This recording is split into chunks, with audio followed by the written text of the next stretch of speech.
Hello friend, सबसे पहले आप सभी लोग बता दें कि आवाज़ प्रॉपर मेरी आ रही है। अगर आवाज़ आ रही है तो एक बार कमेंट करके बता सकते हैं कि आवाज़ प्रॉपर है, तो मैं वीडियो स्टार्ट करूँ।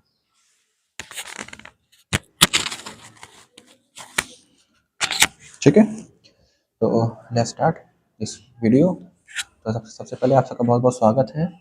और ये मेरी थर्ड वीडियो जो है वो यूट्यूब पर जो है अपलोड होने जा रही है।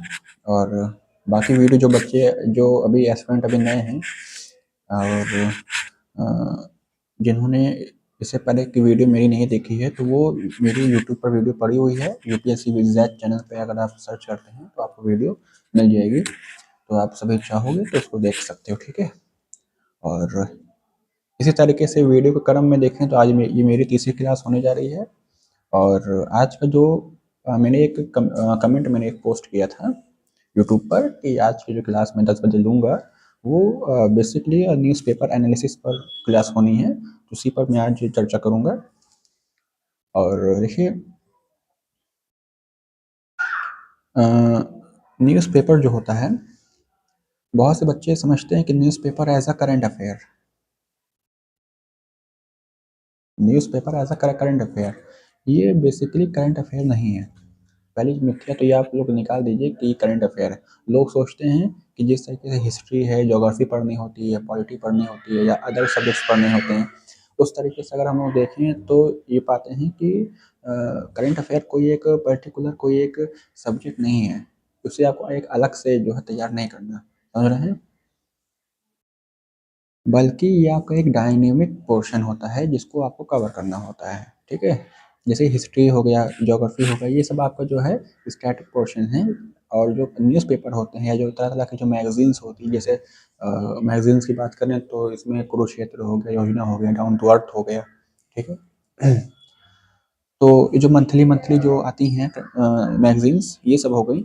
ये सब बेसिकली एक डायनेमिक्स पोर्शन का हिस्सा है जिसको आपको एक अलग तरीके से आपको पढ़ना पड़ता है। ठीक है, क्योंकि देखा गया इससे पहले कई बार जो है कुरुक्षेत्र से जो है कई बार जो है ग्रामीण प्रवेश से जल संकट किस प्रकार से सारी चीज़ें हो रही हैं ना। और उस उससे संबंधित जो है कई सारे सवाल जवाब यूपीएससी में जो है पूछे गए हैं। और यही नहीं, लगातार इसमें पूछे भी जाते हैं, 2 या 3 क्वेश्चंस मिनिमम मैगजीन से आते ही आते हैं। तो न्यूज़पेपर आपको अलग से नहीं पढ़ना, क्योंकि ये कोई अलग पोर्शन नहीं है, ये आपके सिलेबस का ही एक पार्ट है। कोई ये इसमें अलग से आप उसको जो है सब्जेक्ट की अलग सब्जेक्ट है, इसको मुझको अलग से पढ़ने चाहिए, ऐसा कुछ नहीं है। न्यूज़पेपर जो है वो आपके यूपीएससी के सिलेबस का ही एक इम्पॉर्टेंट जो है वो फंडामेंटल है। ठीक है, तो आपको इसको जो है अच्छे तरीके से पढ़ना है। अब न्यूज़पेपर पढ़ा कैसे जाए? न्यूज़पेपर देखिए, जब भी आप लोग न्यूज़पेपर पढ़िए तो न्यूज़पेपर पढ़ने से पहले पहले आप यूपीएससी की जो सिलेबस है उसको पहले आप अच्छे तरीके से पढ़ लीजिए, उसको समझ लीजिए। ठीक है, क्योंकि जिस तरीके से कहा गया है कि यूपीएससी का जो सिलेबस है वो गेटवे ऑफ यूपीएससी है, यानी वो प्रवेश द्वार है। आप यूपीएससी में जब आप जाओगे, यूपीएससी आपसे क्या डिमांड कर रहा है, ठीक है, किस सब्जेक्ट में कितनी नॉलेज नॉलेज होनी चाहिए, कहाँ से क्या क्वेश्चन वो डिमांड कर रहा है, ये बताने का काम, ये समझाने का काम जो है वो सिलेबस करता है। तो अगर आप न्यूज़पेपर पढ़ने जा रहे हो तो न्यूज़पेपर पढ़ने से पहले आप पहले यूपीएससी का सिलेबस पढ़ लीजिए, तब फिर आप न्यूज़पेपर को रीड आउट करिए। ठीक है, और न्यूज़पेपर जो है ऐसे नहीं पढ़ा जाता कि ऐसे ऐसे पढ़ लीजिए, आपका न्यूज़पेपर तैयार है, उसके शॉर्ट नोट्स बना लीजिए, ऐसे नहीं पढ़ा जाता है। कि जब आप सिलेबस पढ़ लेते हो तो आपको बेसिक जो चीज़ें होती हैं वो क्लियर होती हैं। अच्छा, यहाँ से ये क्वेश्चंस आने की संभावना है। या पीवाईक्यू आप पढ़ लेते हो, सिलेबस पढ़ते हो, पीवाईक्यू पढ़ते हो, and then NCERT, then newspaper. ठीक है, तो न्यूज़पेपर जो होता है वो इम्पोर्टेंट तो है ही है यूपीएससी के लिए। बाकी अगर मैं बात करूँ तो आप जो स्टैटिक पोर्शन जो आपका है, जैसे आप हिस्ट्री पढ़ रहे हो, ज्योग्राफी पढ़ रहे हो, कोई भी सब्जेक्ट पढ़ रहे हो, तो आप न्यूज़पेपर को उससे इंटरलिंकिंग करते हुए आप उसको पढ़ सकते हो। और ऐसे ही पढ़ा भी जाता है न्यूज़पेपर। अब हम बात करते हैं कि न्यूज़पेपर में जरूरी नहीं है सारी खबरें जो आती हैं न्यूज़पेपर में, वो जैसे न्यूज़पेपर कई सारे हैं। अभी मैं बात करूँ कि बहुत से बच्चे कमेंट ये भी करते हैं कि हम हिंदी मीडियम से हैं और हमें कौन सा न्यूज़पेपर पढ़ना चाहिए, या वो फलाने उससे है, या इंग्लिश मीडियम वालों को कौन सा पढ़ना चाहिए। क्या हिंदी मीडियम वाले इंग्लिश के न्यूज़पेपर पढ़ सकते हैं, क्या ऐसा कुछ है? तो इसके बारे में हम लोग चर्चा करेंगे, देखेंगे क्या है। लेकिन इतना मैं आपको बता दूं, देखिए ये आपकी लैंग्वेज कैपेबिलिटी पर निर्भर करता है कि आपको कौन सी लैंग्वेज ज़्यादा अच्छी है। अगर न्यूज़पेपर पढ़ने के साथ साथ अगर आपको इंग्लिश भी सीखना है, क्योंकि देखिए इंग्लिश जो है वो यूपीएससी का जो आप लोगों ने सिलेबस पढ़ा होगा, देखा होगा, या आप लोग उसके पैटर्न के बारे में आप लोग जानते होंगे। तो यूपीएससी प्रीलिम्स के बाद मेंस का एग्जाम होता है, और मेंस में जो आपका है कंपलसरी पेपर यानी अनिवार्य प्रश्न पत्र का ये डिमांड कहा गया है कि आपका ये पेपर होना है। वो 300 मार्क्स का इंग्लिश का कंपलसरी पेपर है। अगर आप उसको क्वालिफाई नहीं कर पाते हो तो आपकी कॉपियाँ वहीं से रिजेक्ट हो जाती हैं और आगे चेकिंग के लिए इसको नहीं भेजा जाता। इसका मतलब कि आपको बेसिक इंग्लिश बहुत ज़्यादा आप उस पर जो है स्टैंडर्ड होने की ज़रूरत नहीं है। आप अगर बेसिक हो या बेसिक इंग्लिश अगर आपको आती है तो बहुत सफिशियंट हो जाएगा, ठीक है। तो इस वजह से हम बहुत ज़्यादा इस पर डिमांड वो नहीं करते। लेकिन देखिए अगर आपको अपनी इंग्लिश अच्छी करनी है तो आप न्यूज़पेपर, इंग्लिश वाला जो न्यूज़पेपर है वो आप थोड़ा थोड़ा रीड आउट कर सकते हो, ठीक है। इससे आपको कुछ नए नए सेंटेंस, कुछ नए नए आपको वर्ड्स वगैरह जानने को मौका मिलेगा। अब बात करते हैं, टॉपिक पर आते हैं। तो न्यूज़पेपर जो है जब भी आप पढ़िए तो अपने पास एक यूपीएससी का जो सिलेबस होता है उसका एक प्रिंट आउट निकाल लीजिए। प्रिंट आउट निकालने के बाद जो है उसको रख लीजिए। अब यूपीएससी से सिलेबस जो है वो कहाँ से आप लोग डाउनलोड कर पाएंगे? तो देखिए www.upsc.gov, उस पर आप जब आप क्लिक करते हो साइट पर तो आपको जो है यूपीएससी से सिलेबस मिल जाता है हिंदी इंग्लिश में, जैसे आप चाहोगे, ठीक है। तो आप वहाँ से इसको डाउनलोड कर सकते हो, ठीक है। या शॉर्ट फॉर्म में कहें तो आप यूपीएससी की वेबसाइट पर अगर आप जाते हो तो सिलेबस डाउनलोड का एक ऑप्शन है, उस पर आप क्लिक करके आप उसको डाउनलोड कर सकते हो, उसका प्रिंट आउट करवा सकते हो, ठीक है। या अगर प्रिंट आउट नहीं करा सकते तो आप उसको एक मोबाइल में पीडीएफ बना के भी आप उसका इस्तेमाल कर सकते हो, ठीक है। और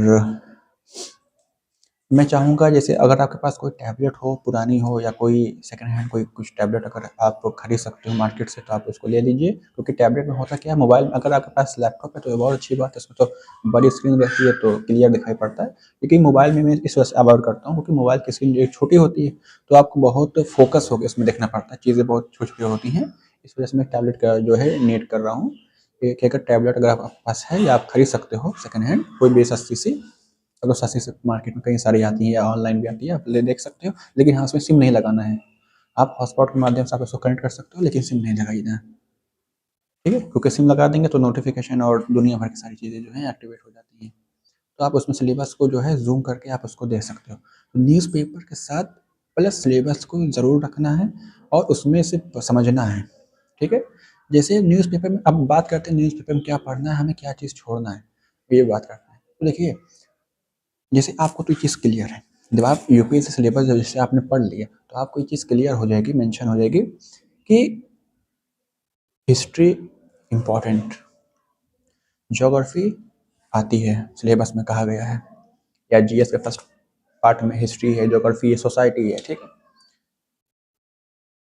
Indian justice second two paper GS two, constitutional governance, international relations, या बात हम करें तो पॉलिटी हो गया यानी कि भारतीय राज्य व्यवस्था हो गया, इकोनॉमिक्स जीएस3 के में, ठीक है। डिजास्टर मैनेजमेंट, पर्यावरण पारिस्थितिकी हो गया, और इसके साथ साथ आप विज्ञान और प्रौद्योगिकी, ठीक है, साइंस एंड टेक्नोलॉजी हो गया। यानी कि history, geography, polity, economic, science, art and culture, यानी कि जितना भी सिलेबस में कहा गया है, जब भी आप कोई भी न्यूज़पेपर पढ़िए। देखिए मेरे पास अभी फिजिकली रूप से न्यूज़पेपर नहीं है क्योंकि मैं फिजिकली न्यूज़पेपर नहीं पढ़ पाता हूँ। तो मैं जो हूँ मेरे पास एक लैपटॉप है, मैं आपको दिखा देता हूँ। यहाँ पर एक लैपटॉप रखा हुआ है, ये आप यहाँ पर देख सकते होंगे स्क्रीन पर, ये मेरा लैपटॉप रखा हुआ है। तो मैं इसी लैपटॉप के माध्यम से जो हूँ वो न्यूज़पेपर की एक ऐप आती है, तो मैंने डाउनलोड किया है और उससे जो है मैं उसको पढ़ लेता हूँ, ठीक है। या उसमें मैंने उसके एक शॉर्ट नोट्स भी मैं इसको बना लेता हूँ। तो इस तरीके से आप भी कर सकते हो, कोई दिक्कत नहीं है। तो देखिए बात हम लोग इधर ये करते हैं कि न्यूज़पेपर, अब बात आती है न्यूज़पेपर का जो है, पहले मैं आपको बता दूं क्योंकि ज़्यादा कमेंट इस पे आते हैं कौन सा पढ़ा जाए। देखिए अगर आप हिंदी माध्यम के हो तो पढ़ने को तो आप इंग्लिश वाला भी पढ़ सकते हो। इंग्लिश में दैनिक द हिंदू है, इंडियन एक्सप्रेस है, ठीक है, कई सारे हैं, जो भी आपको पढ़ना हो पढ़ लीजिए। लेकिन अगर हिंदी माध्यम की बात करें तो मैं मानता हूँ कि दैनिक जागरण आप पढ़ सकते हो। दैनिक जागरण करके एक न्यूज़पेपर आता है, अखबार आता है, तो आप उसको जो है वो परचेस कर सकते हो। इसके साथ साथ दैनिक भास्कर हो गया, या सत्ता का एक पेपर आता है वो हो गया, या इस तरीके से जो है और भी कई सारे पेपर आ जाए। अमर उजाला भी आता है लेकिन उसमें बहुत ज़्यादा खास खबरें नहीं होती। तो मैं कहूँगा या तो आप दैनिक भास्कर या तो दैनिक जागरण आप ले सकते हैं, पढ़ सकते हैं, ठीक है। यहाँ तक बात क्लियर है ना, कौन सा पढ़ना है बता दिया। अगर इंग्लिश मीडियम तो इंडियन एक्सप्रेस सॉरी, और हिंदी मीडियम से हैं तो आप द दैनिक जागरण पढ़ सकते हो। इसके साथ साथ इंडियन भास्कर दैनिक भास्कर पढ़ सकते हो, ठीक है। ये सब सारी चीज़ें आप उसमें पढ़ सकते हो, या हिंदुस्तान का एक न्यूज़पेपर आता है आप उसको पढ़ सकते हो। क्योंकि इसमें क्या होता है, दैनिक जागरण जो होता है ये राष्ट्रीय स्तर पर इसमें खबरें आती हैं, नेशनल न्यूज़ इसमें ज़्यादा आते हैं, नेशनल इंटरनेशनल न्यूज़ इसमें बहुत ज़्यादा मात्रा में आते हैं, ठीक है। अब हम बात करते हैं कि न्यूज़पेपर जब हम लोग खोलते हैं या अपने स्टडी टेबल पर जब हम लोग रखते हैं तो हमको उसमें क्या पढ़ना चाहिए, मतलब क्या पढ़ना, क्योंकि न्यूज़पेपर देखिए, कोई भी न्यूज़पेपर देखिए तो लगभग मिनिमम 10 पन्ने का, 12 पन्ने का, 14 पन्ने का, 16 पन्ने का न्यूज़पेपर होता है मिनिमम। लेकिन अगर हम बात करें तो उसमें से सारी चीज़ें से इम्पोर्टेंट तो है नहीं, ये हम सब चीज़ें पढ़ भी नहीं पाएंगे। इसी वजह से मैं रिकमेंड करता हूँ कि आप जब भी न्यूज़पेपर पढ़िए तो उसके साथ एक यूपीएससी सिलेबस जरूर रखिए, हो सके प्रिंट आउट करके रखिए, अन्यथा आप पीडीएफ उसको आप जूम करके आप देख सकते हो। तो जब भी आप न्यूज़पेपर पढ़िए तो उसमें आप कुछ इंपॉर्टेंट चीज़ें, जैसे आप हाईलाइटर आप ले सकते हो, 2-3 कलर का हाईलाइटर ले लीजिए, ठीक है। जो भी आपके पास हो या मार्केट से आप ले सकते हो तो ले लीजिए। हाईलाइटर आपको ज़रूर लेना है, ठीक है, ताकि आप उसको हाईलाइट कर सको कि ये चीज़ें इंपॉर्टेंट है। देखिए अगर आपके पास न्यूज़पेपर है तो न्यूज़पेपर में आप ये चेक करिए कि ऐसी कौन सी खबर है जो मेरी हिस्ट्री जो सब्जेक्ट है उसको इंटरलिंक कर रहा है।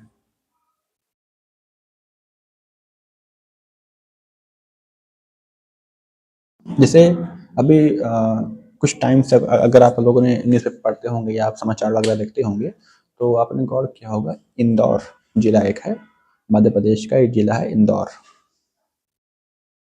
वहाँ उस जिले को कईयों बार अवार्ड मिल चुका है। किसे ये अवार्ड मिला है, उसको अवार्ड इस वजह से मिला है, आवाज आ रही प्रॉपर, तो उस जिले को जो है अवार्ड मिला है क्योंकि सबसे स्वच्छ और सबसे ग्रीन जिला माना जाता है, ठीक है, क्लीन एंड ग्रीन जिला माना जाता है इंदौर को। उसके लिए सबसे ज़्यादा उसको पुरस्कृत किया जा चुका है।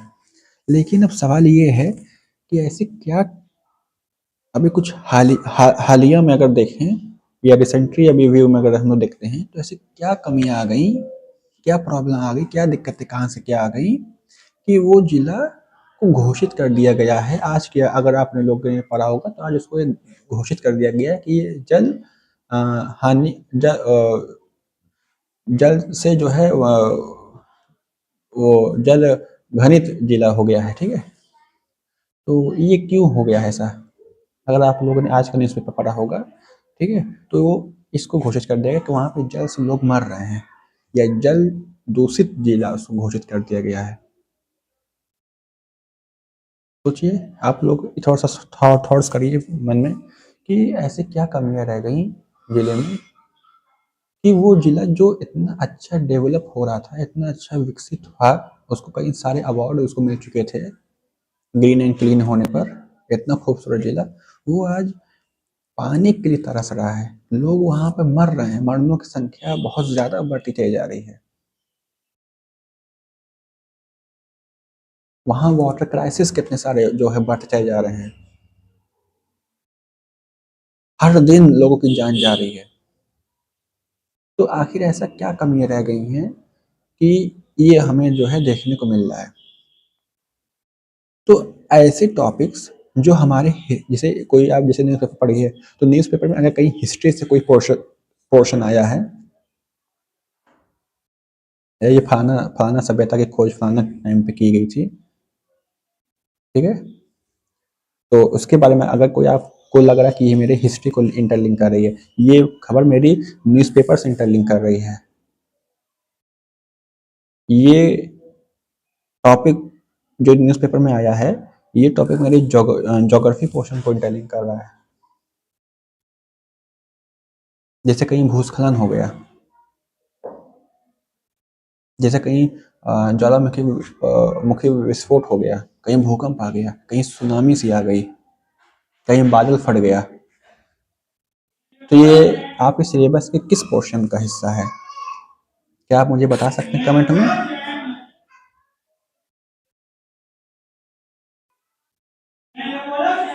क्या आप मुझे इसका आंसर दे सकते हैं? अगर दे सकते हैं तो आप सभी लोग कमेंट बॉक्स में कमेंट कर दीजिए कि हाँ, सिलेबस की किस पार्ट में है, GS1 में, GS2 में, GS3 या GS4 में, किस में है?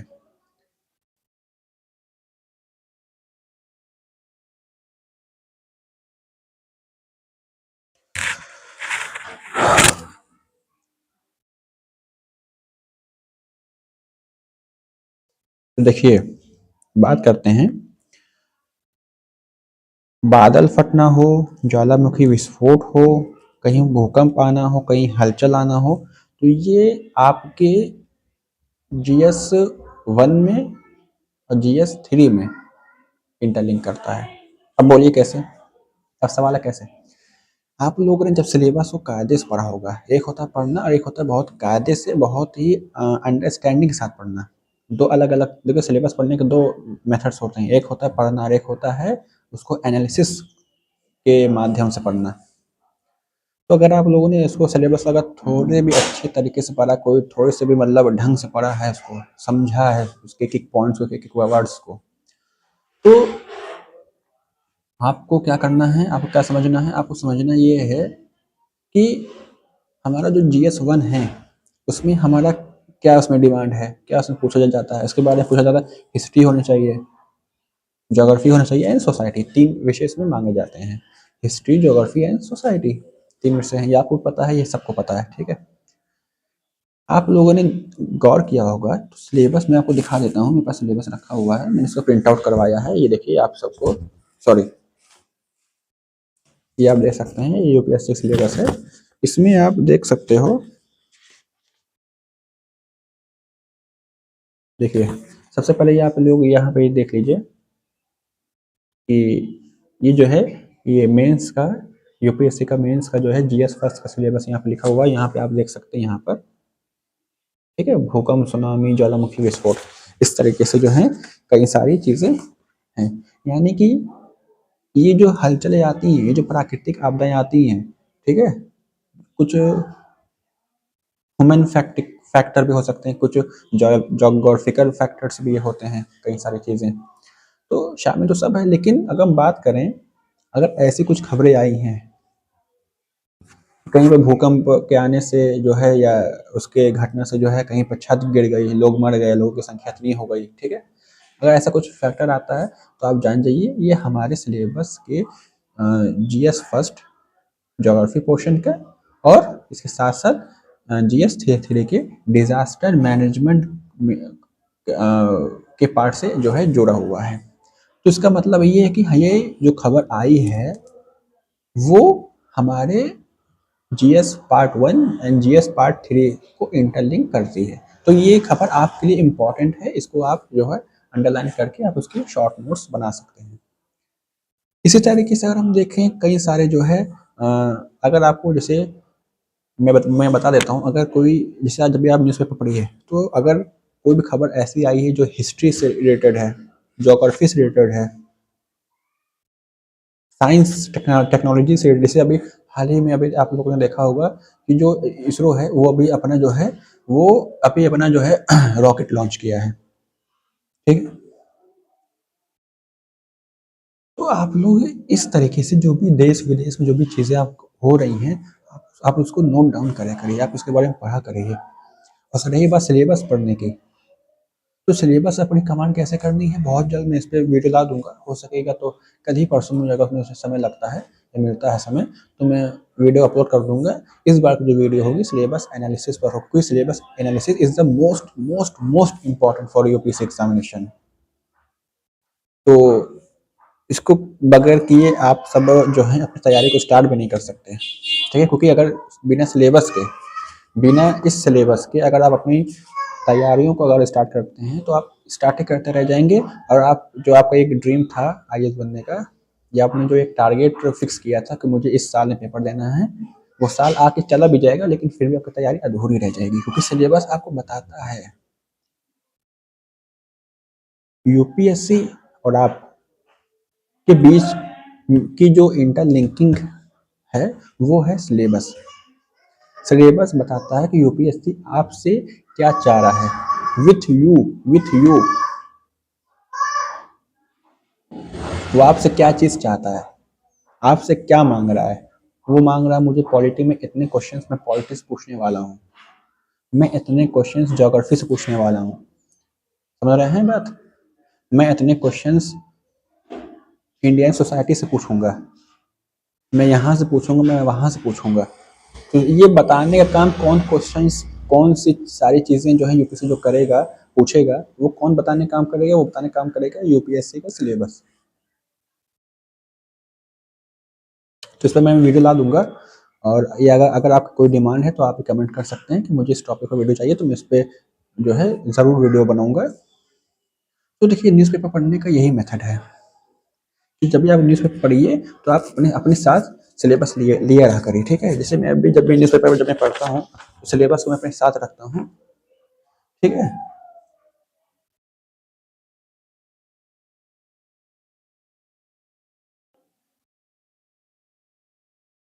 तो सिलेबस को अपने साथ रख कर ही अपनी जो है प्रिपरेशन स्टार्ट करनी है। और जब भी स्टार्ट करिए तो पहले सिलेबस एंड पीवाईक्यू। अच्छा, पीवाईक्यू को लेके जो है बहुत से बच्चे ये भी डिमांड करते हैं कि पीवाईक्यू भी इंपॉर्टेंट है, पीवाईक्यू में कोई करवा दे, पीवाईक्यू में कोई करवा दे। तो मैं सोच रहा हूँ कि मैं 7 डेज, अगर आप लोग का क्या जो है विचार है, अगर आप लोग बताना चाहो तो कमेंट बॉक्स में आप लोग कमेंट कर सकते हैं। क्या मुझे यूपीएससी का जो प्रीलिम्स का जो प्रीवियस क्वेश्चन है यानी पीवाईक्यू जिसे हम लोग कहते हैं, क्या मुझे 7 डेज फ्री में यूट्यूब पर पीवाईक्यू एनालिसिस करवाना चाहिए। 7 डेज फ्री वेबिनार रहेगा। अगर आप लोग चाहो तो कमेंट करके मुझे बता सकते हो। अगर आप लोग बताते हो कमेंट करके तो मुझे लगता है कि फिर बनाना चाहिए, ठीक है। तो अगर आप लोग चाहते हो कि नहीं मेरा कोई पीवाईक्यू सॉल्व करवा दे, पीवाईक्यू कैसे एनालिसिस किया जाता है, कैसे पीवाईक्यू समझा जाता है, कैसे पढ़ा जाता है उसको, तो अगर आप लोग चाहोगे तो मैं फ्री 7 डेज यूट्यूब पर 7 डेज जो हूँ मैं पीवाईक्यू को जो हूँ लेके आऊँगा, ठीक है। एक सीरीज चलेगी हमारी, एक मुहिम चलेगी जो 7 डेज लगातार जो है आपका पीवाईक्यू को एनालिसिस करवाएंगे, ठीक है। यहाँ तक बात क्लियर है। तो जब भी आप लोग न्यूज़पेपर पढ़िए तो उसमें सब खबरें नहीं पढ़नी है। कहीं मान लीजिए कहीं एक्सीडेंट हो गया, कहीं रेप हो गया, ये सब चीज़ें आपको जो है यूपीएससी में नहीं पूछी जाती, ठीक है। अगर न्यूज़पेपर में आपकी हिस्ट्री से रिलेटेड, ज्योग्राफी से रिलेटेड, पॉलिटिक्स से रिलेटेड, साइंस एंड टेक्नोलॉजी से रिलेटेड, इंडियन इकोनॉमी से रिलेटेड, ठीक है, इससे अगर रिलेटेड कोई कोई चीज़ अगर वो पूछ रहा है, या कहीं डिजास्टर हो गया, कहीं बड़ी दुर्घटना हो गई उससे रिलेटेड, सुप्रीम कोर्ट का कोई बड़ा जो है मान लीजिए जो कोई जजमेंट आया है तो उससे रिलेटेड, या हमारे माननीय प्रधानमंत्री मोदी जी का कोई अगर बयान आ रहा है वो कुछ कह रहे हैं तो उससे रिलेटेड, या संसद में कोई नया बिल आया है उससे रिलेटेड, या देश विदेश या इंटरनेशनल रिलेशन से हमारे क्या संबंध है उनसे related, biodiversity, nano technology, biotechnology से रिलेटेड। तो इन सभी चीज़ों को आप लोग को ज़रूर पढ़ना है। अगर न्यूज़पेपर में इनसे संबंधित जितना मैंने आपको बताया, अगर इनसे संबंधित कहीं भी कुछ भी पूछ रहा है या कहीं भी कोई भी उल्लेख इसके बारे में न्यूज़पेपर में है तो आपको समझ जाना है कि मेरे यूपीएससी सिलेबस का ही हिस्सा है और मुझे इसे छोड़ना नहीं चाहिए, बल्कि मुझे इसके शॉर्ट नोट्स तैयार कर लेने चाहिए, ठीक है। तो और newspaper is the most important. जो बच्चे अपनी तैयारी में, अपनी प्रिपरेशन, अपनी टाइम टेबल में न्यूज़पेपर को 1 घंटा 2 घंटा अगर नहीं दे रहे हैं या वो न्यूज़पेपर को अवॉइड कर रहे हैं, तो इतना मान के या हमसे लिख के ले लीजिए या किसी से भी लिख के ले लीजिए कि उसका सिलेक्शन नहीं होगा। समझ रहे हैं? तो न्यूज़पेपर अपने टाइम टेबल में फिक्स करिए, न्यूज़पेपर डेली पढ़िए। समझ रहे हैं? यहाँ से बात क्लियर है? तो न्यूज़पेपर मोस्ट इम्पॉर्टेंट है, तो आपको उसको छोड़ना नहीं चाहिए। ठीक है? तो सिलेबस पढ़िए और न्यूज़पेपर को अपने साथ रख कर ही सिलेबस पढ़िए। देखिए, समझिए कि जो खबरें न्यूज़पेपर में कही जा रही हैं, जो खबरें न्यूज़पेपर में आई हैं, क्या वो मेरे सिलेबस को इंटरलिंक कर रही हैं? जैसे सिलेबस में अगर मेरा टॉपिक है जीएस 3 का कि बायोडायवर्सिटी, जैव विविधता, तो आप लोग बनाइए, सोचिए कि जैव विविधता क्या होती है। जैव विविधता क्या होती है?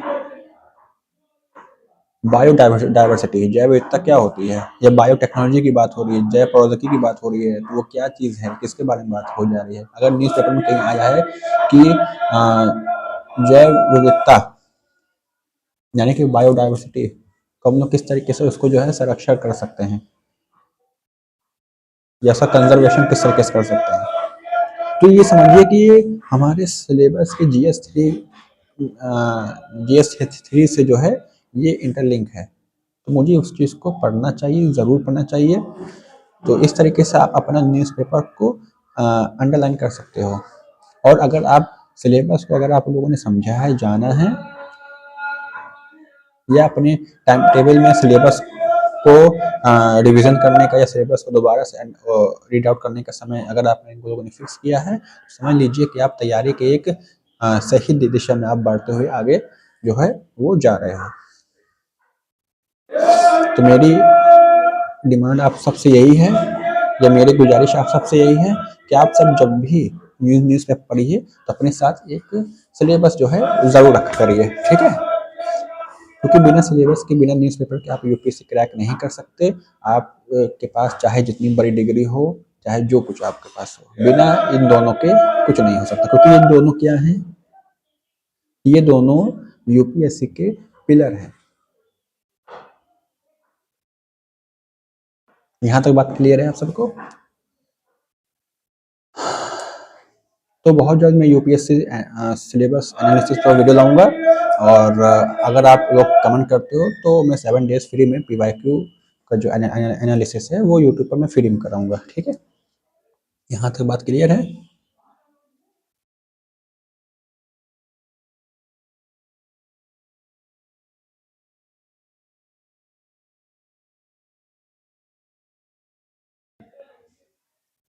तो कैसे चल रही है आप सबकी तैयारी?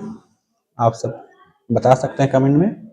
और अगर आप सबको कोई भी वीडियो की कोई नीड है, या आपको लगता है कि मुझे इस टॉपिक पर वीडियो जो है वो चाहिए, तो आप सबको उसके बारे में भी आप कमेंट कर सकते हो कि मुझे इस टॉपिक पर वीडियो चाहिए।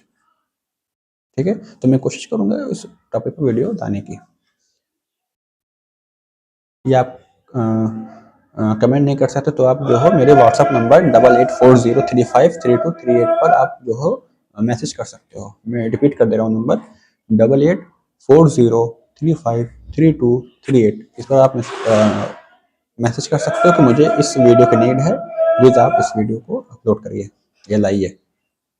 इस पर ज़रूर वीडियो अपलोड करूँगा। और बाकी तो यही है गुजारिश आप सबसे कि जब भी न्यूज़पेपर पढ़िए तो सिलेबस को अपने साथ रख के पढ़िए, और सिलेबस में जो बातें कही गई हैं उनको समझिए, उन पॉइंट्स को अपने यहाँ पर सेव करिए कि मुझे न्यूज़पेपर में सारी चीज़ें नहीं पढ़नी, बल्कि जो मेरे सिलेबस में कही गई हैं मुझको उनको देखना है। कि जो इंदौर में जो अभी घटना घट रही है, वहाँ पे जल प्रदूषित हो रहा है, लोगों को पानी नहीं मिल रहा, स्वच्छ पानी नहीं मिल रहा, वो उनकी संख्या मर जा रही है, वो मर जा रहे हैं, मरने की संख्या बहुत जो है हजारों से ऊपर, लाखों में जाने को है। तो ये हमारे सिलेबस में कहाँ कहा गया है? और जल प्रदूषित जल संरक्षण से सवाल प्रीलिम्स में कई बार आ चुके हैं, ये भी हर साल आते हैं। एक सवाल आपका जल दूषित और जल संरक्षण से आपको जरूर मिलेगा, इतना आप लिख के ले लीजिए। यानी वाटर कंजर्वेशन से रिलेटेड क्वेश्चंस प्रीलिम्स में 100% आते हैं।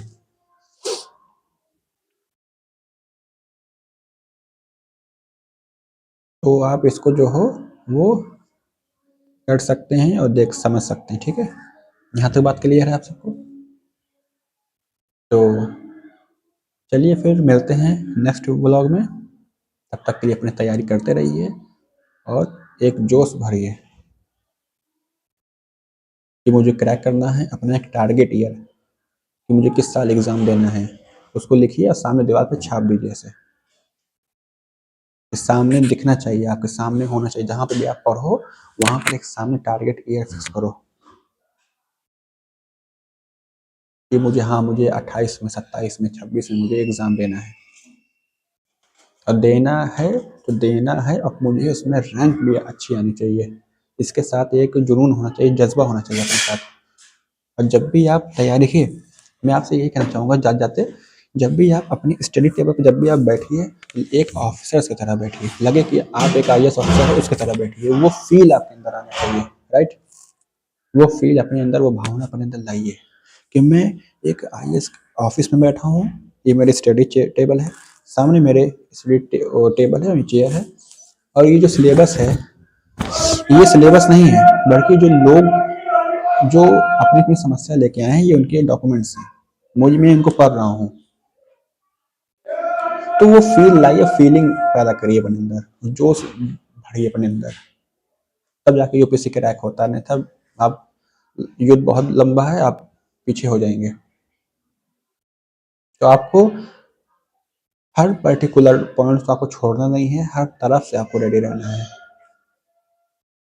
ठीक है। तो पेपर में, न्यूज़पेपर में कहाँ से क्या चीज़ें आ रही हैं, कौन सी चीज़ें मेरी सिलेबस के अकॉर्डिंग डिमांड है, उसको आपको ले छाटना है। देखिए न्यूज़पेपर में बहुत सारी चीज़ें होती हैं, बहुत सारी अखबारें, बहुत सारे न्यूज़ आते हैं, आपको सब नहीं करना, आपको एक छन्नी लगा लेनी है। क्या लगा लेनी है? आपको एक छन्नी लगा लेनी है। आपको न्यूज़पेपर को उसी में उड़होड़ देना है और उसमें से छानना है कि मेरे सिलेबस में कहाँ पे क्या कहा गया है, उसके अकॉर्डिंग मुझे चाहिए। अगर हिस्ट्री से कहीं कोई न्यूज़पेपर में कोई कुछ आया है तो समझ जाइए कि मेरी हिस्ट्री का टॉपिक है। कहीं ज्योग्राफी से रिलेटेड कोई दुर्घटना हो जा रही, कहीं भूकंप आ रही, सुनामी आ रहा है, तो मेरे GS फर्स्ट एंड GS 3 का पार्ट है, ठीक है। तो इस तरीके से, और सुप्रीम कोर्ट का कोई जजमेंट, ठीक है, या हमारे माननीय प्रधानमंत्री जी कुछ कह रहे हैं, या राज्य सरकार कोई चीज़ कुछ कर रही है, या राष्ट्रपति साहब कुछ कर रहे हैं, ठीक है, या हमारे प्रधानमंत्री जी कहीं विदेशी दौरे पर गए हैं, तो वो क्यों गए हैं, उससे जाने से क्या फ़ायदा होगा। तो ये सब छोटे छोटे जो टॉपिक्स है, एक आप एक डायरी बना लीजिए, एक नोटबुक बना लीजिए, आप उसमें नोट करिए। ये सिलेबस को है, तो सिलेबस में भी कई सारी ऐसी चीज़ें होती हैं जिससे जैव विविधता, बायोडाइवर्सिटी क्या होती है, ठीक है, और इसका कंजर्वेशन ज़रूरी क्यों है, फ्लोरा एंड फौना क्या है, ठीक है। तो इसको आप इसमें नोट करिए। तो ये छोटे छोटे पॉइंट्स अगर आप इसको नोट करते हुए चलेंगे आगे, ठीक है। और बाद में गूगल, अब तो गूगल का ज़माना है, तो आप इसको जो हो अपना, उसका आंसर आप देख सकते हो। तो ये छोटी छोटी चीज़ अगर आप याद रखते हो, जब आप NCERT जब आप कंप्लीट करते हो स्टैंडर्ड लेवल यानी लेवल 2 पे जब आप आते हो, स्टैंडर्ड बुक जब आप पढ़ते हो, तो आपको वो चीज़ें क्लियर होती हैं, आपकी क्रिएटिव बढ़ जाती है, आपको चीज़ें समझ में आना शुरू होता है। यहाँ तक बात क्लियर है ना? तो कोशिश करिए कि न्यूज़पेपर पढ़ने की अपनी टाइम टेबल, न्यूज़पेपर फिक्स करिए, एक समय फिक्स करिए, चाहे सुबह का चाहे शाम को, जो भी आपका समय हो, लेकिन न्यूज़पेपर पढ़ना है, ये चीज़ आप इसमें नोट डाउन करिए, ठीक है। और सिलेबस रख कर पढ़ना है न्यूज़पेपर, कि क्या ये बात जो न्यूज़पेपर में आई है, क्या ये मेरे सिलेबस में कहा जा रहा है, क्या सिलेबस में इस न्यूज़ की डिमांड है, तो उसको देखते हुए पढ़ना है। तो मिलते हैं अगले व्लॉग में, और कमेंट करिए क्या मुझे 7 days फ्री UPSC PYQ का जो प्रीलिम्स है, वो उसका PYQ क्या मुझे यूट्यूब पर लाना चाहिए। अगर आप लोग कमेंट करते हो कि नहीं मुझे PYQ नीड है, या कोई मेरा 7 डेज़ फ्री में पीवाईक्यू करवा दे, तो मैं कोशिश करूँगा पीवाईक्यू की वीडियो में 7 डेज़ सीरीज़ एक चलाऊँगा, ठीक है? और सिलेबस कैसे पढ़ा जाए, तो इसके बारे में वीडियो बहुत जल्द आने वाली है। तो नेक्स्ट जो वीडियो रहेगी मेरी, वो यूपीएससी सिलेबस एनालिसिस पर रहेगी। तो इसी तरीके से आप लोग प्यार बनाइए। चैनल पे नए हैं तो चैनल को सब्सक्राइब कीजिए, और वो लोग जो अभी एस्पिरेंट अभी नए हैं, जिन्होंने अभी 12 पास किया है और वो यूपीएससी करना चाहते हैं, तो उन तक ये वीडियो ज़रूर पहुँचाइए कि नहीं, newspaper is most important, newspaper पढ़ना चाहिए, और ये हमें अपने डेली पढ़ना चाहिए, और ये मेरे जो है टाइम टेबल का एक हिस्सा होना चाहिए। तो इसी तरीके से अपनी तैयारी करते रहिए, और मिलते हैं नेक्स्ट व्लॉग में। तब तक के लिए take care and take bye.